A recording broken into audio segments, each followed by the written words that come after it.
মানে আমি তোমার সন্তান। তুই আমার বাড়ি এসেছিস কেন? হ্যাঁ, টাকা কিসের টাকা? বুঝলো, এই দলিল একটু সই করে দে। মা এটা কি দলিল? তোর বাপ মরার আগে যে জমিটা তোর নামে লিখে দিয়ে গেছিল, ওই জমিটা বেচা স্বামীমরে শহরে লেখাপড়া করতে পাঠাতে, এর জন্য কইছি তোর এখানে সই কর। আমগো তো একটাই দামি জমি আছে, যদি এটা বেচে লাই তাহলে বছর শেষে আমার দাম কম করতে। তোর ওই যে কাম করে 600 টাকা পাস, ওইটা দিয়ে তোর সংসার চলে যায়।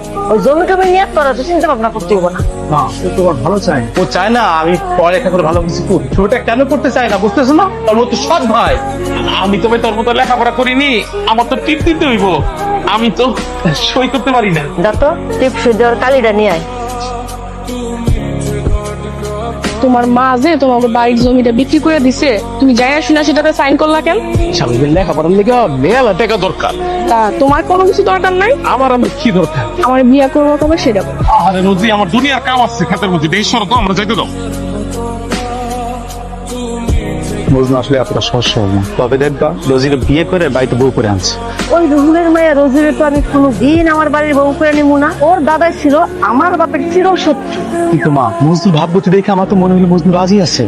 ওই রাজি থাকলে ধরবো না? আমি তো রাজি না। বিয়ার কথা যদি মুখে আনে তাহলে ঘাড় ধাক্কা দিয়ে বাড়ি থেকে বাইর করে দিবে। আমার ভালো তোমার দেখা লাগবো না, আমার ভালো দেখার লেগে আমার মায় আছে। না না, তোমার ভালো দেখার জন্য নাই, ও তো স্বামীনের জন্য ভালো দেখতেছে। আর এর জন্যই তারে লেখাপড়া করায়া শিক্ষিত বানাইছে, আর তোমার স্কুলে না পাঠায় মূর্খ বানাই। কি জন্য তুমি? ও, এত বছর পর আমার লেগে তোমার মায়ের জন্মাইছে, এত বছর পরে তুমি আমার লেগে মায়ের দেখাও। আরে যখন 3 বছর বয়সে আমার মায় আমার নাইকে মরে গেছিল, তো তুমি আসলা, আমার চাচা আসলো, তোমার তো পোলাপান আসলো না। তুমি যদি আমার লীলা বড় করতো তাহলে তো আমার বাবার আরেকটা বিয়ে করতে হইতো না, আমার ঘরে আমার সব পাইতে হইতো না। তখন তো আমার লেগে কেন ভালোবাসা জন্মায়নি, এখন একদম আমার লেগে মায়া বড় দুধ পায় পড়ে গেছে না, তখন আমার মায়ের দেওয়া লাগবে। রুলামিন হচ্ছে আঙ্গু চিরশত্রু। রুলামিনের মায়ের যদি মন দিয়েই থাকো তাহলে সেই মনটা কিভাবে ফেরত আনা যায় সেই চিন্তা কর। মাগো, তুমি যা ভাবতেছো এমন কিছুই না মা। মিথ্যা কথা কইতেছে মা, আমি নিজ চোখে দেখছি ও রোজির লগে খালাই খালাই কথা কইতেছে। বাইরে আমি কথা কইছি ঠিক আছে, কিন্তু মন নেওয়া দেওয়ার কোনো ব্যাপার ঘটে নাই।